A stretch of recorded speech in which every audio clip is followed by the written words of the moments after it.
Hello everyone, my name is Kong Shrinani and welcome to my YouTube channel NeuroChat with AG. On this channel, I plan to cover topics that are closest to my heart and support the neurodiverse community. Topics related to neurodiversity, autism, late autism diagnosis, and autism in women and girls. I will interview thought leaders, esteemed researchers, scientists, professors, doctors, and psychologists and seek their views and updates on their latest work and research. I will also chat with parents of neurodiverse kids and adults and talk about experiences of neurodiverse individuals. Lastly, keeping inclusivity as a topmost priority, we might also discuss controversial disparate views for a collective understanding of issues and respect for diverse views. All the views and topics discussed are for informational purposes only. If you are interested in watching more quality content on this topic, please hit the subscribe button. Don't forget to press the bell icon to be notified whenever a new video is uploaded. Please also share the channel with your friends, family, and social media platforms. Thank you.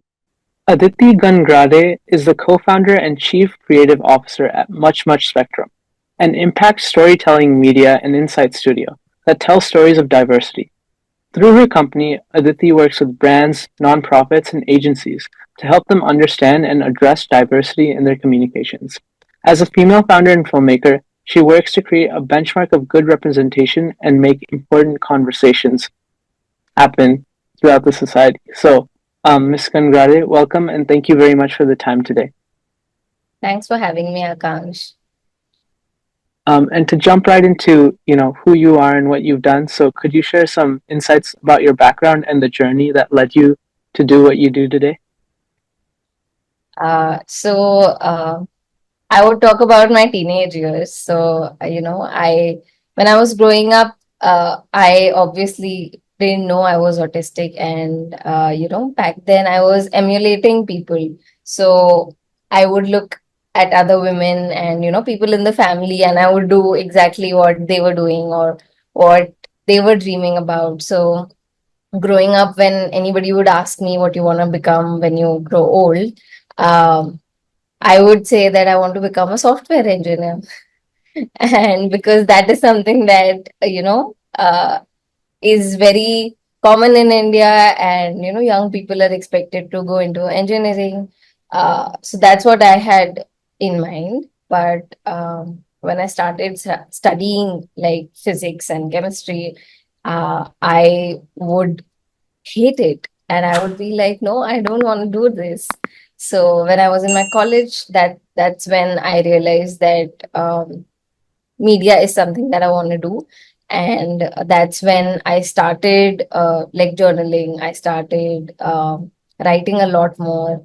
I started making films. So, when I spoke to one of my professors, she said that if you want to make films, then you can't just watch films. You have to go out there and make one.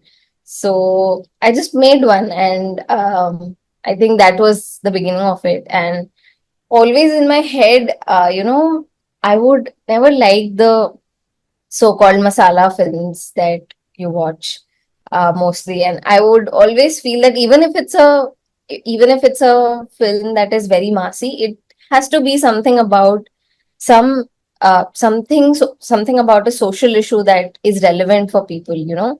I want to tell real stories. I want to document real stories, and by real stories I mean like non-fiction stories, and also like have fiction stories where the narrative is relevant to the current times, talks about an issue that a lot of people are facing. And I think that's when I got into social filmmaking, and started telling stories of impact. And coincidentally, that's when I met my partner also. When I was working on in my first job, I was a producer, and my partner was we worked on the same project. And that's when we connected. And like connecting with people has been something that's really hard for me. Like uh, I wouldn't say hard, but I would say that clicking with someone in the first go is something that's very rare. And I was like, okay, this person really understands me. Our way of looking at the world is very similar. And that's when he was also into filmmaking. So he had a production house, which is much media, which we run together now. And that's when we started also working together. We started dating each other. So that like within a year we got married, and almost after 6 months of our marriage, uh, we realized that we are both autistic. So he was going through some books. He always felt that something was different. Uh, I never actually felt that. I felt that I stand out, that, I'm different, but I never felt that, okay, there is something that I can name it to. So that's what it was. And I grew up in tier two cities mostly. So tier two cities of India. So people in those cities are mostly, I grew up in a culture where it's more of a collectivistic culture. So people don't want you to stand out. They want to be like, okay, you're a part of this, you're a part of this community, you are like this. So they all already label you. They already are like, okay, if you are from this particular community, if you are a woman, then you have to be this way. So there is no other way for you to be. And that's when I also started reading up about autism. So when my partner realized that autism is what it is for him, he decided to go for a diagnosis. And when he was going through his diagnosis, his father was supposed to fill some forms for him, and he was like, but this is not this is not different. I'm also like this, and a lot of people are like this. What is like wrong with this? So it's not autism, is what he said. And we were like, Dad, like you also might be autistic, so please like look into that. And he was like very up for it. He immediately said, okay, I will also go in for a diagnosis. And then he also started his diagnosis process. And there were two diagnoses that came within a year. And when I first read about autism, it was like the books that I read were mostly written from an autistic man's perspective or an autistic boy's perspective. And I didn't relate much to that. So I was like, okay, this is it for my partner, and I'll support him the best I can. But when I went on YouTube and when I started reading books that were written by women and by non-binary people and trans people, I was like, okay, this is very much me.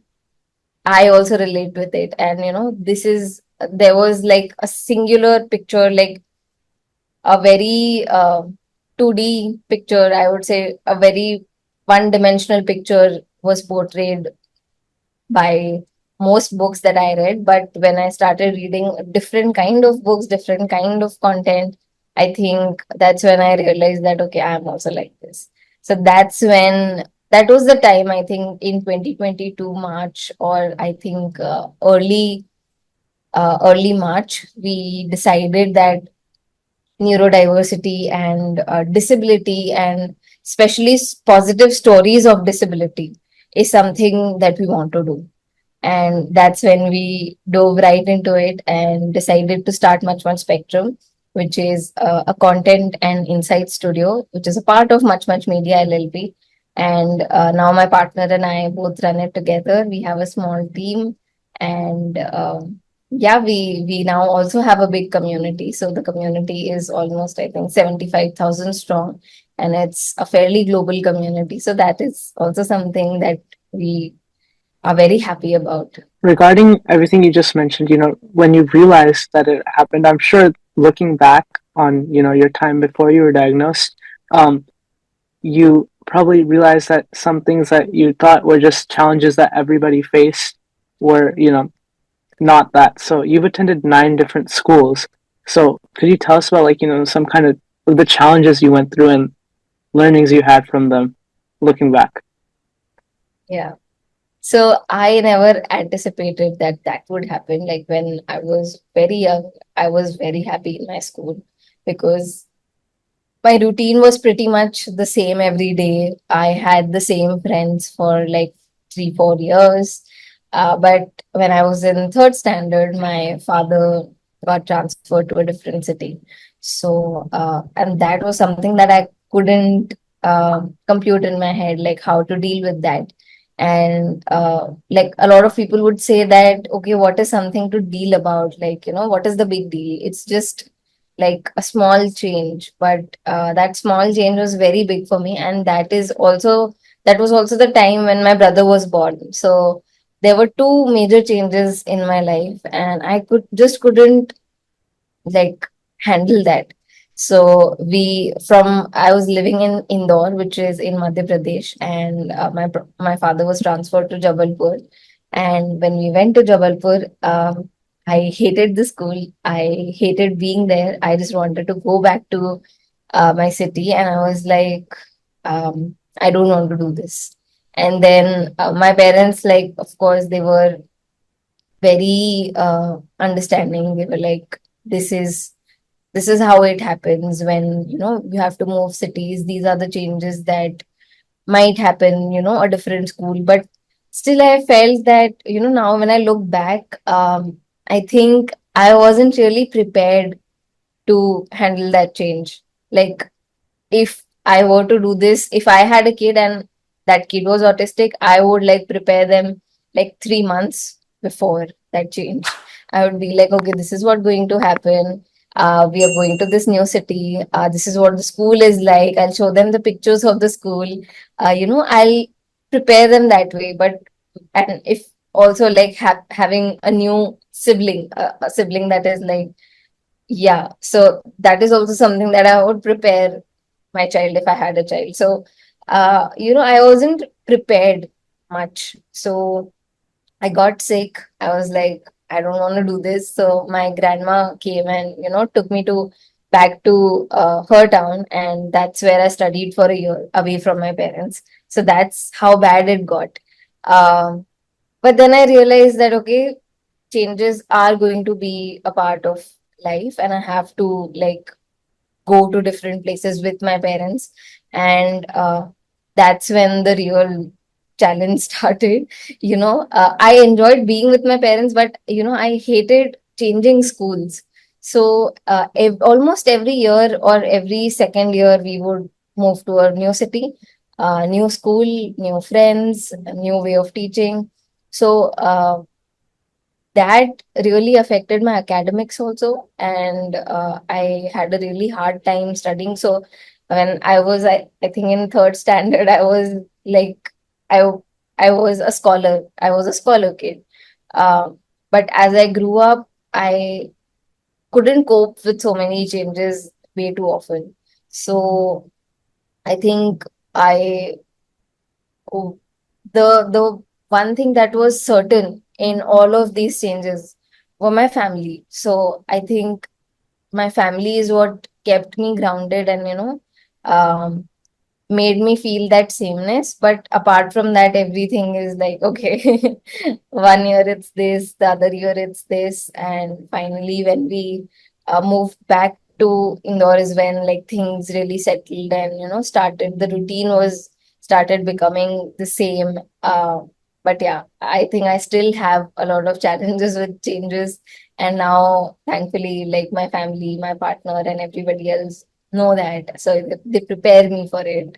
And okay, you're going to do this. In regards to masking, and I know you mentioned this earlier that like you just tried to fit in and you didn't really think there was anything different about you, but was it something you did intentionally or something more that like you adapted to? So was there a time when when you noticed you weren't fitting in and you realized what you had to like kind of how you needed to change yourself to do that? Yeah, I think I did that a lot. But now that I think it was both. It was intentional sometimes, but sometimes it would just come very naturally.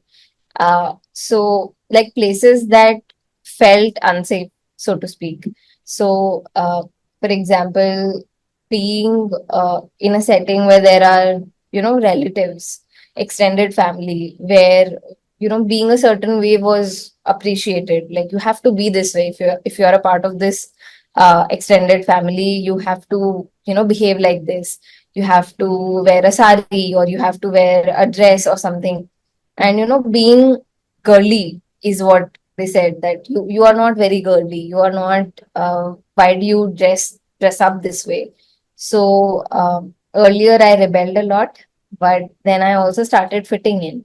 So I think there were a lot of things, not just like communication or changing behaviors, but also how you look, doing makeup or wearing a certain piece of clothing is what masking entailed for me. And sometimes it was intentional, like to fit in into a particular group, and sometimes it was very natural that okay, and I had different masks for different settings. Like if I'm going out to play with my friends, I would be this way. If I'm going to school, so when there was one time when one of my school friends and one of my colony friends, they both met each other along with me, of course.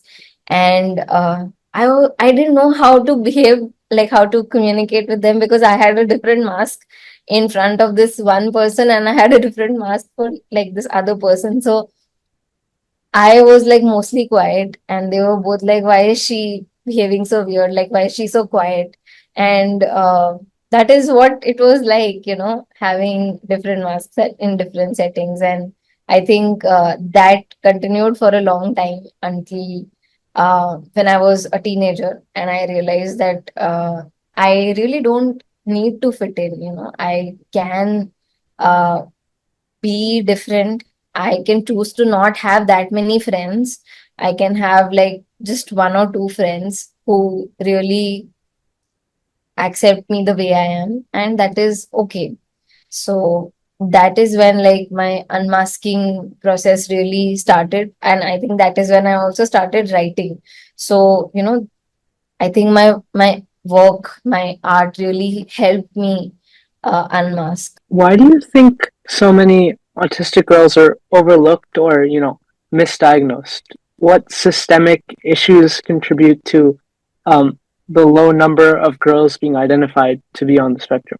Because I think when they came up with this term autism, I think it was just boys who were in their mind that okay, it's just boys who are autistic, and they have like even when you Google autism, when you search for autism on the internet, there are certain traits that are mentioned, but as they say, autism can mean different things for different people. It is not just a one size fits all uh, thing. So I think that is what it is. And also, I feel that girls, because they can mask, people force them to mask. Like when they're growing up, I think my teachers like forced me a lot to mask. Like, no, you can't ask these questions. No, you can't be this way.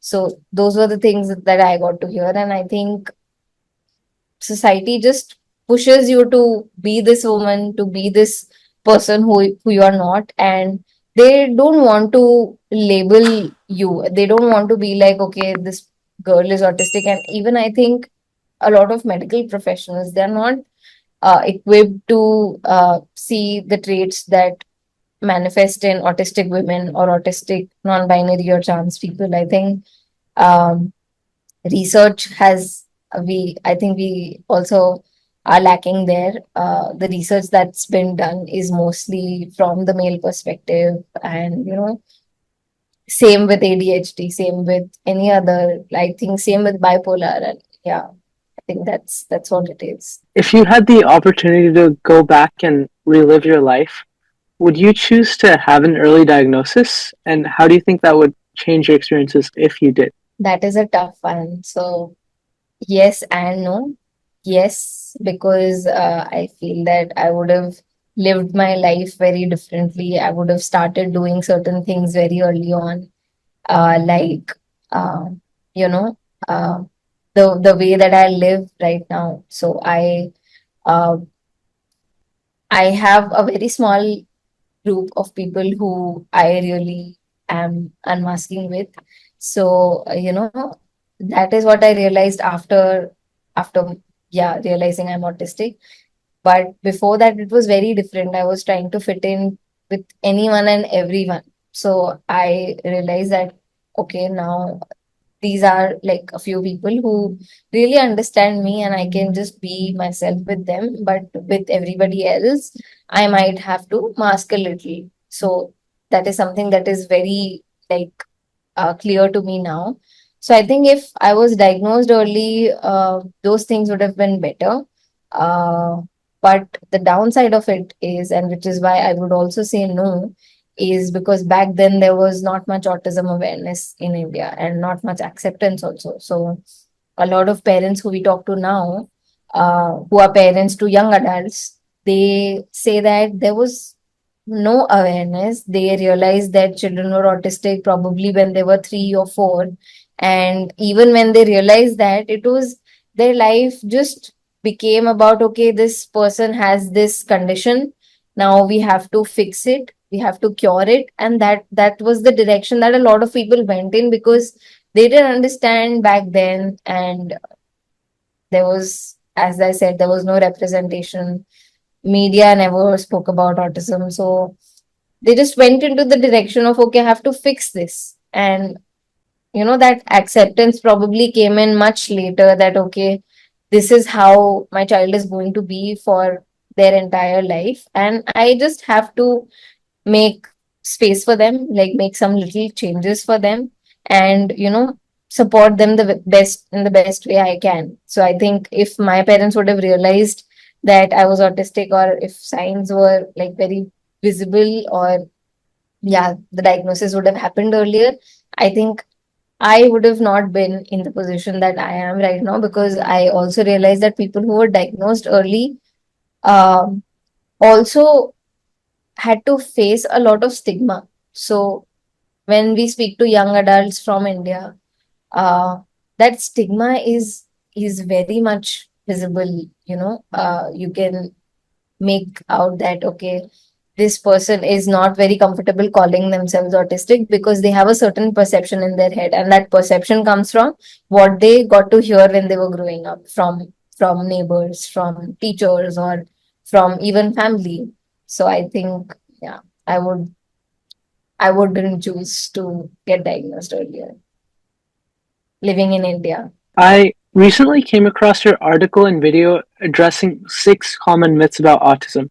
So, could you elaborate on what those myths are? Actually, I'll have to go back to that video and see that. But if I have to like just say it, I think some myths are that autism is, of course, a condition that happens to boys only, which is a big myth. I think there are autistic girls, autistic non-binary people, autistic trans people. So yeah, I think that is a big myth. The other is that if someone is autistic, they can't do certain things. So even when we interact with employers, their perception is that okay, this person can only do data analysis. Okay, they can't do anything else. So autistic people only fit into certain job types, and that is what they can. But that's not true. Autistic people can be in different fields and can excel in those. So yeah, that's another. Um, and I think the way people look at autism, it is almost so. When I was growing up, there was someone who was very visibly autistic who lived in my colony, and people would call them "Are ye pagal hai?" So it's the word for like this guy is mad, and just be like maintain a distance from him. So we were almost uh, you know we were told that don't go near him. If that guy was walking in the colony, we were told to not go out, and we almost were scared of him. So that was a perception that was built in our minds, that okay, this person might cause us some harm. So that is not true. Autistic people are like, if you go and have a conversation with them, or go interact with them, say hi to them, be nice to them, I think autistic people are not harmful. Definitely not. And that what you just mentioned about, the story that you mentioned about the person who was arrested, they were stimming in their uh, outside their house, and someone called police on them. So I think stimming is what that person did, and no one realized that okay, that is something that could be autism. And I think even professionals lack that kind of understanding that okay, autism is this. So yeah, I think those are some things I would say. Could you tell us about the founding of MuchMuch Spectrum? So, what motivated you to start this organization, and what are its missions and core objectives? So MuchMuch Spectrum was, as I said earlier, it was started because my partner and I realized that there are way too many neurodivergent people than we think, and there is honestly no representation, no good representation. And back then, like in even 2 years ago, when we started Spectrum, I think there were no role models. So when we started looking for people, Indian autistic people, and even globally, I think there were very few creators or very few authors, so to speak, who were out there with their diagnosis or with their, about their autism. But now that's changing because, when we decided to start Much Much Spectrum, the idea was to uh, have more stories that come from lived experience. So when you look at the Indian discourse, it has mostly been led by people who are not autistic, adults who are probably parents, allies, even professionals. But uh, there were no autistic people out there who you could, interact with. So the idea was to have first-hand lived experience and communicate with people who are neurodivergent themselves. But in these 2 years, we've also covered a journey. So earlier we started with self-advocacy and having stories of just neurodivergent people, to now realizing that there are a lot of people out there who don't even realize and that they're neurodivergent, or don't even want to label themselves as neurodivergent. They know that okay, they are different, and they want to have a world that understands them. So now our mission is to have positive stories of disability, of neurodiversity, gender, climate, parenting, and how we interact with everybody. So it's not just neurodivergent or disabled people who we interact with now. I think our community also comprises of parents. It also comprises of people who care about social issues. You've worked on creating content and intellectual properties that tackle societal issues. So, what could you tell us about some of these projects? Yeah.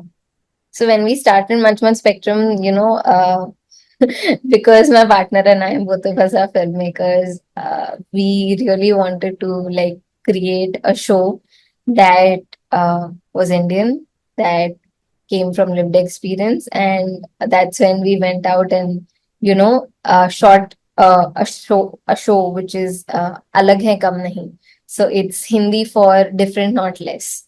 So that was our first show, and it was a 6 episodic show that we shot around Mumbai, in India, and yeah, covered different stories of autistic people, people who live with visual impairment. Uh, so yeah, that was our first one, and ever since then, I think we just went on creating different IPs, different campaigns. So after that, I think we did this campaign called Me as Me, where it was all about unmasking. So we featured neurodivergent people who went on to that journey of learning to unmask and how that went down for them. Similarly, we also did a film where we spoke to entrepreneurs, so disabled entrepreneurs who are ADHD or have Down syndrome, or they are autistic, and that was about like starting your own venture and how that looks like living in India. Um, and now I think we have a bunch of like original IPs, branded content, and campaigns that we have done over these years, and all with a single mission to, have more people empathize with these topics and, understand that everybody is different. Nobody has the same brain. Because we look different, we also have a different brain, a different way of thinking, a different way of behaving, and that's okay. We can, like, if everybody was the same, I think that would be boring. So, yeah. How do you think your neurodivergence has shaped your approach to marketing and your role as a leader? So, I think when I had just realized that I was autistic and I was going into that rabbit hole of reading a lot of things and everything, I think that was when I thought that okay, I might not be able to, you know, be a good social person. I can't be a social person. So that was something that was in my mind. But then I realized that okay, I don't have to like limit myself to a certain thing. Even if I'm autistic, it took me a while to sort of come out of my shell and, you know, uh, go out there and talk to clients, talk to people, and interact with them. In terms of marketing, I would say so. I think most things that you would see online, they don't sort of. I'm not finding the right word to say it, but I think the most pieces of content that you would see out there um, are not coming from lived experience. And like if you look at the campaign that Vanish did, I think that was a great representation, and that was something that was a great campaign. Uh, and I think we need more examples like that. So we are also trying to create examples which are which come from lived experience, also which also tell positive stories of these conditions. So back when people would market certain things, like if there were stories of disabilities and there were some charities who would make videos to promote for donations, I think they were mostly about how tragic people's lives are, because of their disability. But it can have a different narrative, that marketing can be done differently, and positive stories can also be shared. And by positive, I don't mean to say that just all hunky dory. We need to address real issues, but at the same time we can give the agency to disabled people to tell their stories in the way that they deem fit and represent themselves the way they see fit. Yeah. So that was the approach that we also took with MuchMuch Spectrum. And I think with with these efforts, we gathered a lot of love. People from around the world wrote to us, and still do. We Our community is like very out there and very supportive in showing their love. So I think that has been something that we are really grateful for. Do you think there are any improvements necessary in the marketing industry to better support neurodivergent and LGBTQ plus professionals? Absolutely. I think so. Most um, most advertising agencies, most marketing agencies, when they tell these stories of disability or of neurodivergence, it's mostly allies and neurotypical people writing these scripts, directing these shows, or creating campaigns or branded content. But if they were to involve people with lived experience, so I'll give you a great example. There was this film that was done by KFC in India.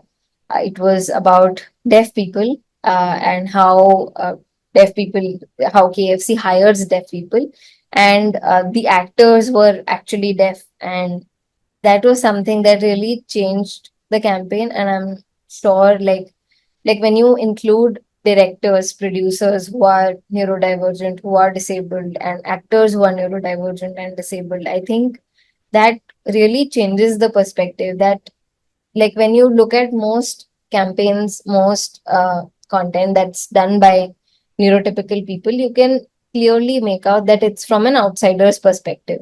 So having that insider's perspective is very important, I think, now more than ever, because people, I think, the internet also has a lot of neurodivergent and disabled people, and when they see something that is really not representative of them, I think they call it out. They're like, okay, this is not what it is. Sorry, you are wrong. So, including people with lived experience is, yeah, how marketers should look at doing this. You aim to foster a culture of inclusive filmmaking and marketing. So, how do you approach and what are your goals in this area? So, I think inclusive filmmaking, when you say inclusive filmmaking, you are not just having good representation and inclusion on screen, but also behind the screen. So when we shoot most of our work, I think we have a good mix of neurodivergent people and neurotypical people. So having that diversity in your teams, first of all, and then sensitizing people, that, okay, like when we go for most shoots, there is like a part of our team that is our main team, and there are some people who are freelancers, people who work as freelancers, and we have to really sit with them and be like that there are a lot of people who will come here, who we are going to talk to, and they might look different, they might behave differently, they might be different, and you have to understand that, you have to be accepting of that, and we take out that time to do that with our crew also. So that is something that every production house, every ad agency, or yeah, any agency should do, is first of all have diversity in their teams, then not just having diversity but also sensitizing people so that everyone can perform, like, work in harmony and understand each other, as opposed to having differences or being like, okay, this person is weird, or having any kind of ableism in the workplace. Um, and then I think listening to the community. So like, when you specifically talk about certain topics like neurodiversity and disability, a lot of people think that this is what it is, I know it best, and I'm going to do this.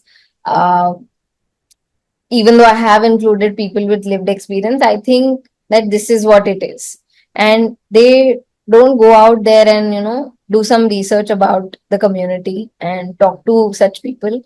I think listening to the community is very important. So earlier, when we were also creating content for the MuchMuch Spectrum page, I think uh, a lot of people were very nice, and they came forward and wrote to us that, okay, this is this is something that you might want to change.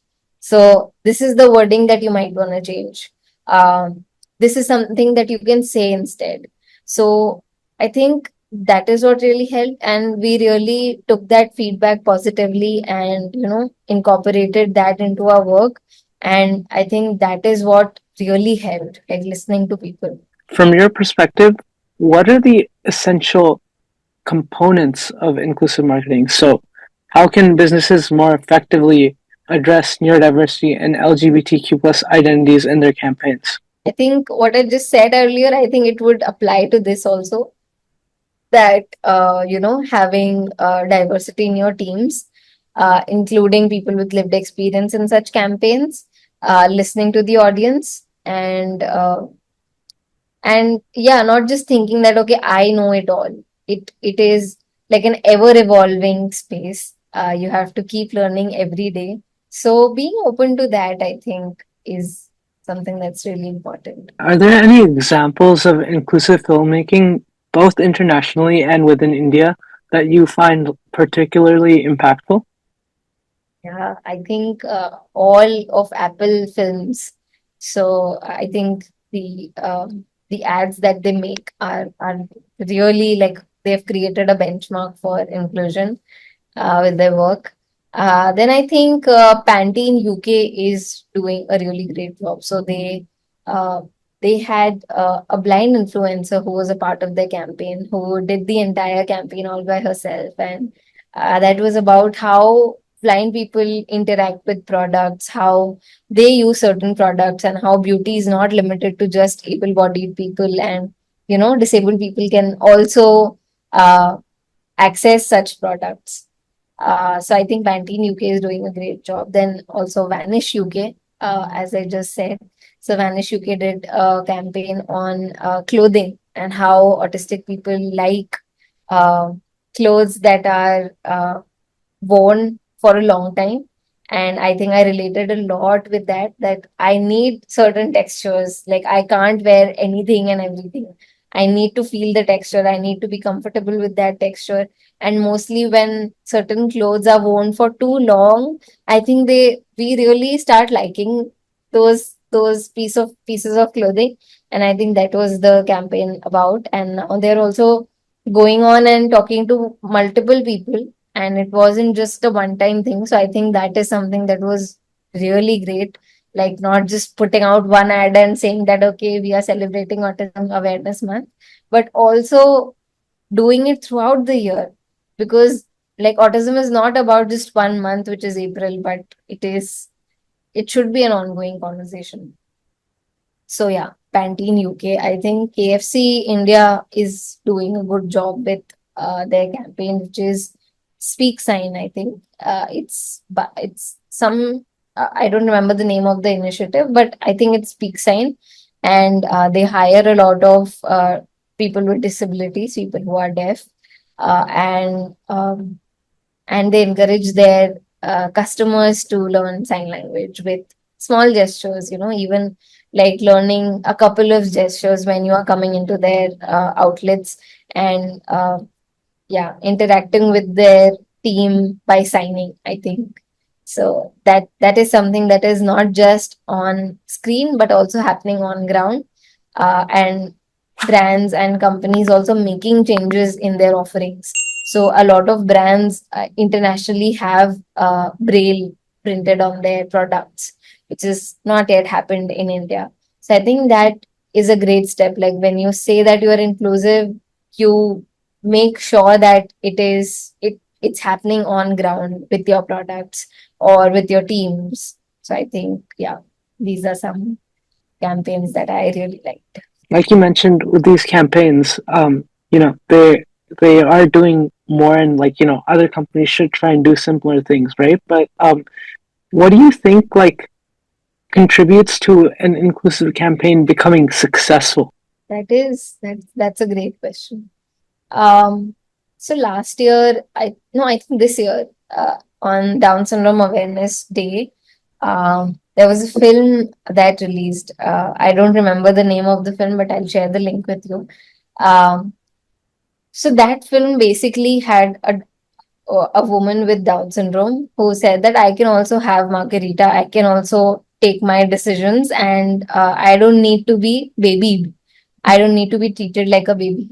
So that was something that resonated a lot with the audiences, and I think what really happened, I think when you make a particular thing, you have to ensure that people are able to relate to that. And a lot of people were able to relate to that, even able bodied people. That, okay, even if, even disabled people can have their own choices, something as basic as that, something like that simple a message. And that was shared widely on every platform. It was shared on Instagram, on LinkedIn, I think even Snapchat.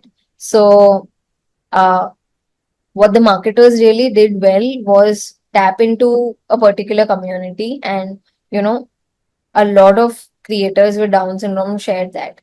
So, also including disabled influencers in your campaigns. So, I think that is what marketers need to do, like not just think, because I think even like campaigns that are not about disability, they don't involve disabled people because they are like, this is not their topic of interest. So why should I involve disabled people? So I think that's where marketers go wrong. So they no, they should involve disabled people, whether it's a campaign about disability or if it's not about disability also. So, having diversity in their campaigns. So, there are a lot of beauty brands in India who are including different people, people with disabilities, people who are queer, people who are different in any way, so to speak. And I think when they include creators and influencers who are diverse, I think audiences are able to relate more. So it's not like the older times when people would just want to look at, certain types of people or certain types of content. I think the audience also wants like diversity in what they are seeing. The second thing is, I think, continuity. Most campaigns come on certain days, then there is some buzz up around it for like a week, and then they just disappear. So you have to realize that it's not just a one time thing. You have to keep it an ongoing thing where you're interacting with the community, and that's when your content, your campaigns will receive that much love, when people are seeing that kind of commitment from you. What are your long-term goals for MuchMuch Spectrum? Are there any exciting projects or initiatives on the horizon that you'd like to share? So the goal is to, as I said, Akansh, the goal is to sort of have as many stories as possible on the internet and become a space, a repository of content where anyone, like employers, corporates, um, brands, non-profits, individuals, communities, they all can come together and, have this platform as uh, a way of representation, you know, uh, have this as something that they can look to understand what neurodiversity is. But apart from that, I think our aim is to now also tell positive stories. So we want to change that narrative from, disability being something that is tragic or that is something to pity about. So the aim is to create feature films, to create documentary films, and fiction shows also, because the only example we had, like the only representation we had for autism was Rain Man, which was not really uh, the best. It was kind of problematic, very problematic.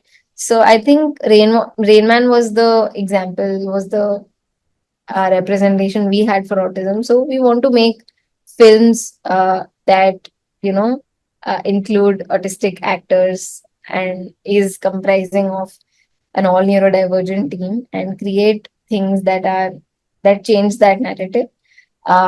Some projects that are in the working. So one thing that we're doing right now is working on this feature documentary film, which talks about climate and neurodiversity. So we are chronicling the story of an autistic ADHD young adult, I would say, yeah. So his story of living in Delhi and how like climate change impacts him. So that is something that we are doing for this entire year because it's a long time project. Um, Another thing that we just did, so we work with this organization called Umeed Child Development Center. So we just released a film yesterday, a couple of days ago, which is about corporal punishment. So yeah, talking about how corporal punishment should be banned in India, in homes, at homes, and in school also. Uh, so that is something that we did, and we are working on some podcasts. We're working on some films that are about parenting, about neurodiversity, about climate change, and specifically also LGBTQIA inclusion. Is there anything else you'd like to share about what MuchMuch Spectrum is doing, or any advice or thoughts you'd like to share with with our audience? So, MuchMuch Spectrum, what we are at MuchMuch Spectrum, we are currently looking at expanding our horizons and, including more people who have different stories. So not just neurodiversity and disability, but also innovators, people who are doing something good for the community. So we've went out and changed our editorial a little bit and started including such people. So now what we're looking at doing is going India wide and chronicling stories from different states. So not just where we are based out of, we are in Mumbai, but we are also looking at doing stories in different languages. So Hindi, Marathi, and Kannada, Malayalam. These are some languages that we are looking at expanding. And yeah, because I think a lot of people also relate to their language, their mother tongue. So yeah, we are going to do that. Yeah. Thank you so much, Miss Gangrade. Thank you for this insightful and very engaging conversation. Your perspectives and experiences are really inspiring, and I appreciate your time and look forward to following your continued achievements. Thank you so much for having me, Akansh. It was really nice talking to you.